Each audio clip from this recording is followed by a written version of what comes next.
Good morning students. इस video lecture में मैं आप लोग के साथ इंटर प्रोसेस कम्युनिकेशन को डिस्कस करूंगी। तो what is inter process communication? Inter process communication is used for exchanging data between multiple threads in one और मोर प्रोसेस और प्रोग्राम्स। मैंने जो आप लोग के साथ वीडियो लेक्चर थ्रेड्स को मैं डिस्कस कर चुकी हूँ, आप लोग के साथ रिवीजन जो मैंने स्टार्ट कराया है। तो जो हमारे आप लोग देखते होंगे जो प्रोसेस होते हैं वो सिंगल या मल्टीपल कंप्यूटर पर रन करते रहते हैं, जो कि आपस में एक दूसरे के साथ नेटवर्क द्वारा कनेक्टेड रहते हैं। तो जो इंटर प्रोसेस कम्युनिकेशन होता है उसमें क्या रहता है कि वो क्या होता है, it is a set of programming interface which allow a programmer to coordinate activities among various program process which can run concurrently in an operating system। तो जो भी हमारे इंटर प्रोसेस कम्युनिकेशन में क्या होता है, बेसिकली प्रोसेस के बीच में कम्युनिकेशन कैसे होगा, वो कैसे एक दूसरे से कम्युनिकेट करेंगे, तो उसके बारे में होता है कि इंटर प्रोसेस कम्युनिकेशन में किस तरीके से कम्युनिकेट करेंगे, उसके भी कुछ मेथड होते हैं। तो सबसे पहले हम लोग ये जान लेते हैं कि जो हमारा प्रोसेस होते हैं जिनके बारे में, जिनके बीच में कम्युनिकेशन की बात कर रही हैं, तो सबसे पहले हम ये जान लेते हैं कि प्रोसेस जो भी होते हैं वो दो टाइप के होते हैं सिस्टम में। एक तो हमारा इंडिपेंडेंट प्रोसेस और एक होता है कोऑपरेटिंग प्रोसेस। अब जैसे कि नाम से ही पता चल रहा है कि जो इंडिपेंडेंट प्रोसेस होते हैं वो उनको वो पूरे स्वतंत्र हैं, यानी वो जो प्रोसेस होते हैं उनको किसी की आवश्यकता नहीं एग्जीक्यूशन में, ना तो वो किसी को और को अफेक्ट करते हैं ना ही किसी से अफेक्टेड होते हैं। यानी जो वो इंडिविजुअली वो अपना काम करते हैं उनको किसी दूसरे प्रोसेस की आवश्यकता है ही नहीं। अपना जो वर्क है, जो भी उनका जो टास्क मिली हुई है उसको उनका जो कंप्लीट करने के लिए they don't need anyone to execute. तो वो किसी भी दूसरे प्रोसेस से ना वो अफेक्ट होते हैं, ना उनको अफेक्ट करते हैं, ना अफेक्टेड होते हैं। तो उनको किसी से कम्युनिकेट करने की आवश्यकता नहीं होती।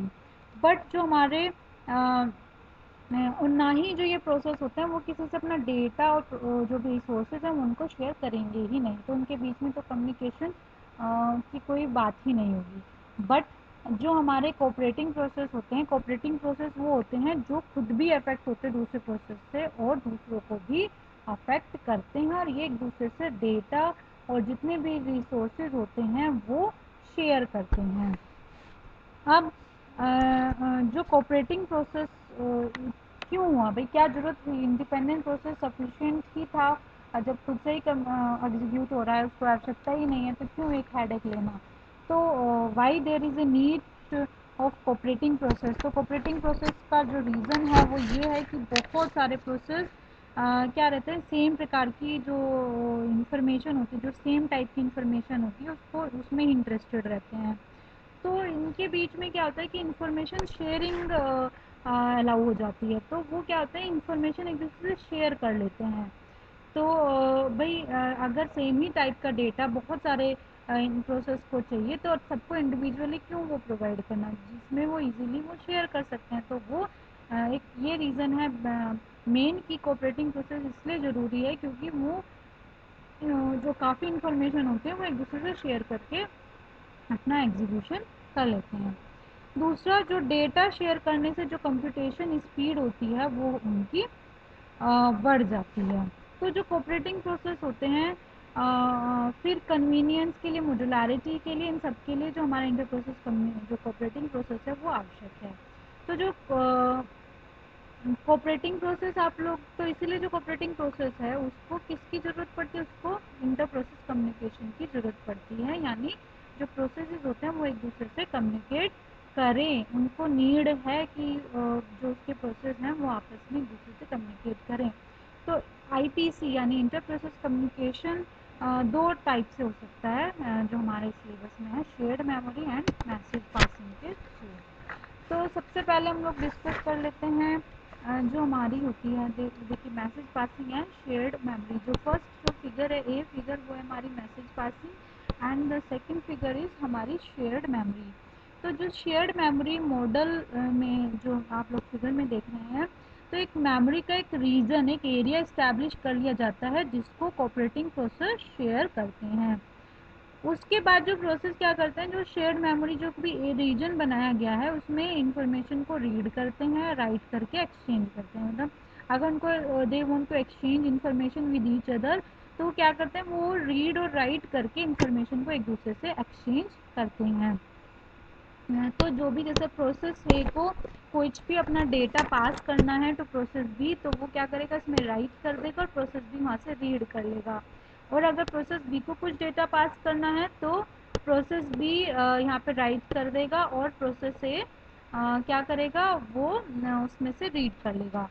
बट इन मैसेज पासिंग में जो कोऑपरेटिंग प्रोसेस होते हैं वो एक दूसरे से मैसेज का क्या करते हैं, वो एक दूसरे से मैसेज एक्सचेंज करते हैं। आ, ये जो मैसेज पासिंग होता है ये छोटे डेटा को एक्सचेंज करने के लिए यूजफुल है, और इनको जो इम्प्लीमेंट करना है in comparison to share memory region, message passing जो है वो आसान होती है इम्प्लीमेंट करना।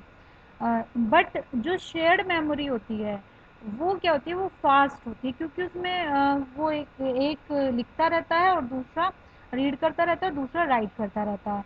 बट जो सिस्टम वो जो मैसेज पासिंग वाला होता है उसमें सिस्टम कॉल की आवश्यकता होती है, उसमें सिस्टम कॉल का यूज़ किया जाता है, दैट इज़ वाई ये उतनी फास्ट नहीं होती जितना कि shared memory interprocess communication fast होता है। इसमें आप लोग देख रहे हैं कि जो शेयर्ड मेमोरी है इसमें कर्नल का कोई रोल नहीं है। ये अपना एक शेयर्ड मेमोरी रीजन एक बार एक इस्टेब्लिश हो गया तो वो एक दूसरे से एक्सचेंज कर लेंगे information. But in case of message passing kernel की रिक्वायरमेंट होती है, क्योंकि इसमें क्या सिस्टम कॉल का यूज़ किया जाता है जो कि हमारा एक टाइम कंज्यूमिंग प्रोसेस है। तो एक बार बस शेयर्ड मेमोरी में तो बस एक बार सिस्टम कॉल का यूज़ सिर्फ शेयर्ड मेमोरी रीजन इस्टेब्लिश करने में होगा, उसके बाद कर्नल की कोई भी ज़रूरत नहीं रहेगी। बट इसमें जब भी मैसेज एक्सचेंज होगा तो इसमें कर्नल की ज़रूरत पड़ेगी। तो देखिए तो ये हमारा जो शेयर्ड मेमोरी एरिया होता है, इसको एक बार इस्टेब्लिश कर लिया जाए with the help of system call, तो जो प्रोसेस है वो एक दूसरे से कम्युनिकेट कर लेंगे। तो और आईपीसी में दो ऑपरेशन होते हैं, सेंड और रिसीव, और इसमें दो होते हैं, read and right. Send message और रिसीव मैसेज। जो मैसेज होता है वो उनका साइज फिक्स भी हो सकता है और उनका साइज वेरी भी कर सकता है। तो these are two methods of inter process communication. तो इंटर प्रोसेस कम्युनिकेशन क्या है, इंटर प्रोसेस कम्युनिकेशन है एक मेथड जिसमें जो प्रोसेस होते हैं, जो कोऑपरेटिंग प्रोसेस होते हैं, जिनको एक दूसरे से रिसोर्स शेयरिंग करने की ज़रूरत पड़ती है, वो एक दूसरे से कम्युनिकेट करते हैं with the help of inter process communication. And it is of two types. Two process can communicate with each other with the help of shared memory. Either use this method, shared memory, or use message passing method. So these are two methods. तो इसको जो अगर आप लोग को बनाना है, अगर question में आता है कि what is inter process communication, 5 number का क्वेश्चन आता है, तो उसमें आप लोग को जो भी ये बताएंगे, सबसे पहला आप लोग बताएंगे कि प्रोसेस में हमारे दो टाइप के होते हैं, इंडिपेंडेंट और कोऑपरेटिंग, उनके बारे में बताएंगे। देन ये बताएंगे कि ऑपरेटिंग प्रोसेस की ज़रूरत क्यों पड़ी, क्या रीज़न है। एंड देन दो मेथड हैं, इनको with the help of this figure explain करेंगे और बताएंगे। तो एक एक इनकी जो फ़ायदे हैं, नुकसान हैं, ये सब बताएंगे कि जो मैसेज पासिंग है इसमें मैसेज पास कर दिया जाता है शेयर्ड मेमोरी में, इस तरीके से काम होता है। तो ये सब आप लोग आंसर बनाएंगे। फिगर इम्पोर्टेंट है क्योंकि जब तक आप फिगर नहीं बनाएंगे तो वो एक अच्छा जो जो हमारा कोई आंसर है वो अच्छा नहीं दिखेगा। तो ये फिगर को अच्छे से आप लोग प्रैक्टिस कर लीजिए।